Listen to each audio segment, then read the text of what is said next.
tozwaka mayele te. Or na 21e siècle surtout tali ndenge mikilo za ko évoluer, monde za ko évoluer, les gens ne reculent pas, les gens sont en train d'évoluer. Alors du moins il faut bisoper ba congolais to évoluer. Il faut to ba ko sala makambo lolenge pe esengeli. Et ça bien, ça nous arrange pas. Peuple congolais zoko bénéficier. Peut-on parler de la démocratie na katambo kana biso Congo? Je ne sais pas, mais pour moi je dirais non. Il n'y a pas la démocratie. Nous devons du moins, à cause de la maturité d'abord, la conscience, le changement de mentalité. Et que le peuple congolais soit conscient. Aïeba. Voilà le peuple congolais, un peuple démocratique. Un peuple qui n'a pas l'esprit de la tolérance. Un peuple qui n'a pas l'esprit de supporter.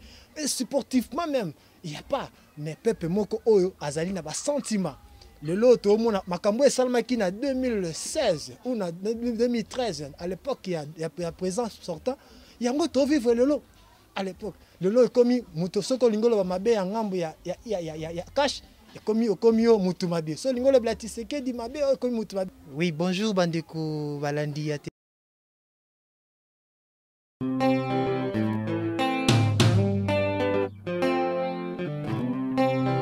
Nous voulons la paix, nous voulons de la paix. Tolingi kimia na mboka na biso Congo. Tolingi kimia na mboka na biso Congo. Toboyi bitumba, tolingi kimia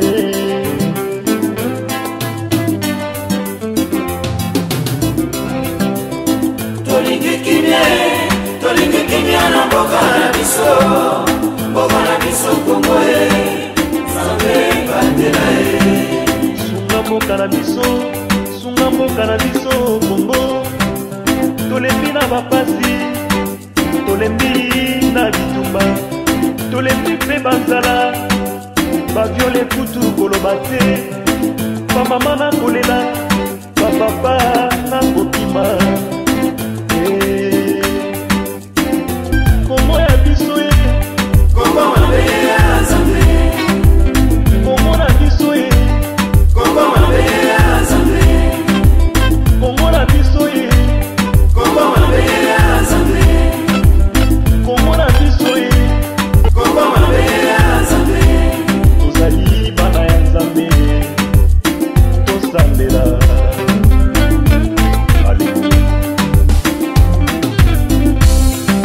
Le Congo doit changer.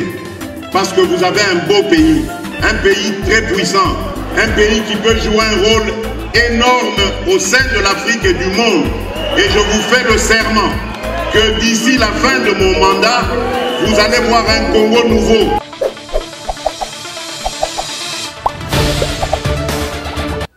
Oui, bonjour Bandeko Balandi Ateka TV. On sabeti li bakwa kolanda biso na kati na lelo na mko lelo na YouTube. Mbote ngai komona ngarika. Nazali na esengo mingi lelo ya kosula na bino pe ya kopartager na bino mwa mukeli makanisi oyo nazali nango. Ezali concernant notre état mboka na biso. Eza pasi pe esengo pona biso ba congolais soki tozwa conscience te na makambo nyonso ezoleka na kati ya Congo. Na kotala oyo ezoleka na Congo yo pe sa pasi. Koto cash FCC baza kondongwana butu pe moya. Alors que ezala ki ba arrangement ou bango ba yokana ki ba arrangement politique. Or dans un arrangement politique ezali likambo etali boyokani. Ero batu bali bayokana ki lolenge nini bakosala lolenge nini bako zalela. Mais ça nous étonne comment na niveau et comment lelo oya benda na boye oya sala boye donc eza pas si mingi na bande ko na biso soki biso bato mindu tozwa ka maïde te. Or na 21e siècle surtout tali ndenge mikilo za ko évoluer, monde za ko évoluer, les gens ne reculent pas, les gens sont en train d'évoluer. Alors du moins il faut bisoper ba congolais to évoluer. Il faut to ba ko sala makambo lolenge pe esengeli. Oh, comme dit-on, mettre les choses à la place aussi qu'il faut. Et c'est à ces termes-là qu'il faut évoluer. Parce que les gens ont des alliances. Tout le monde a des alliances.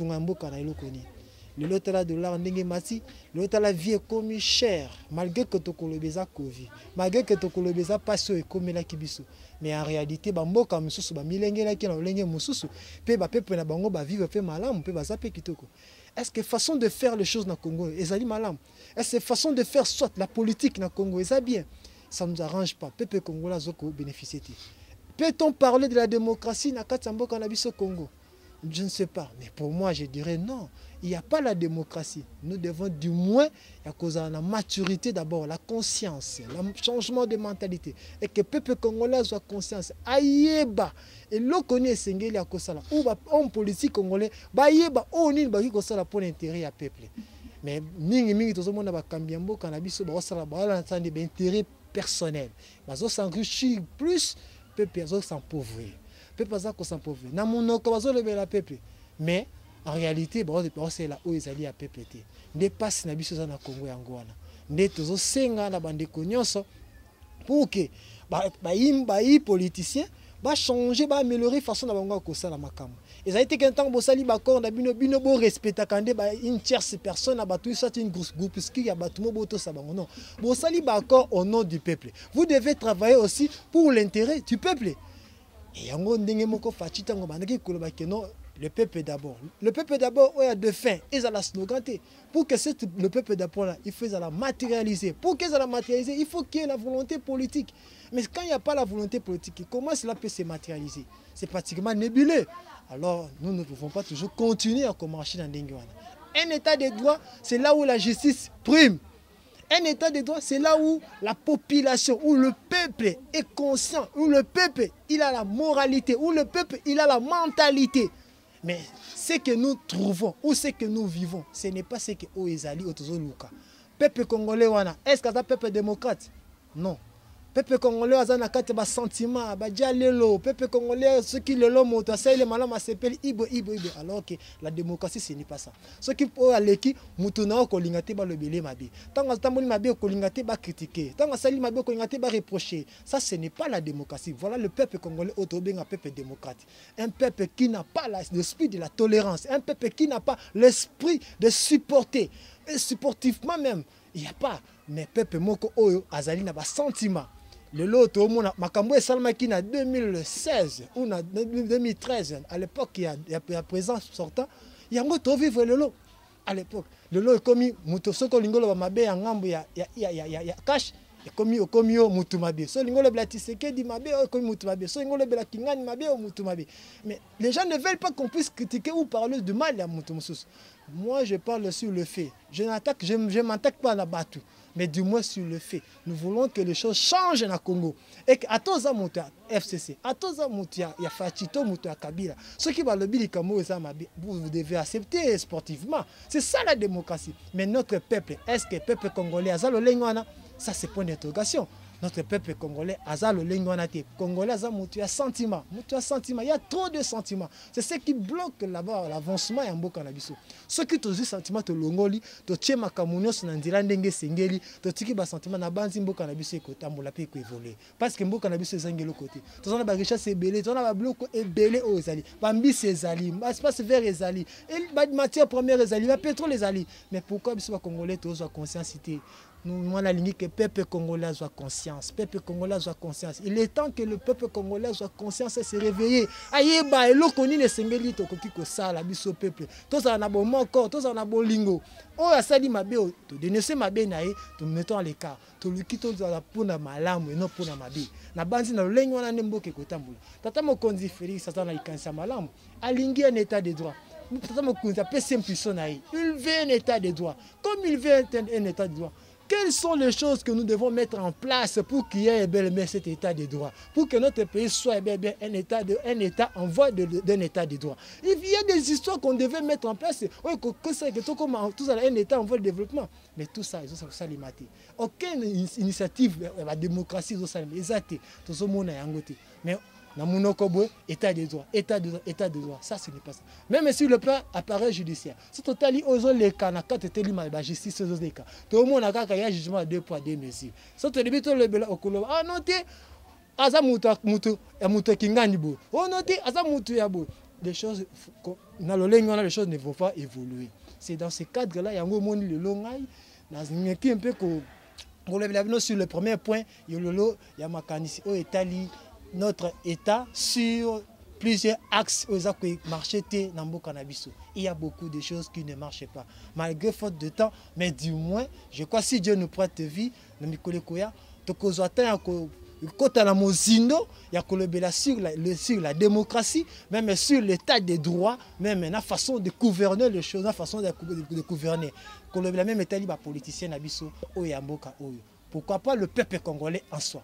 Parce que le peuple congolais, lui aussi, il est responsable de la situation. Nous sommes beaucoup. Et ça, quand les politiciens, même le peuple congolais, n'est pas responsable. Il n'y a pas sûr de aller le lot. Ce qui de là, le peuple est responsable.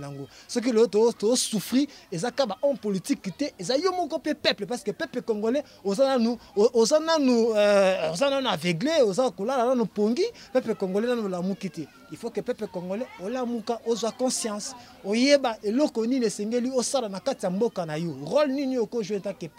C'est voilà un peu ce que moi je peux épingler dans un premier temps. C'est ça. Donc je dis, je vous remercie mes frères.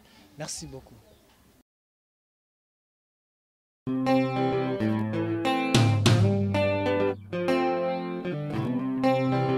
Nous voulons la paix, nous voulons de la paix. Tolingi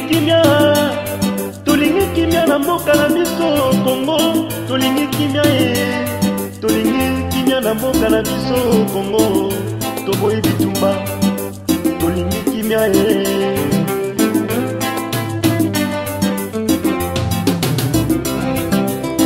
Tolingi kimia na mboka na biso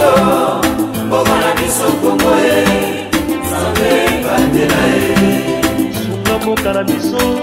sunga mboka na biso Congo. Tolembi na bapasi, tolembi na bitumba, tolembi pe banzala,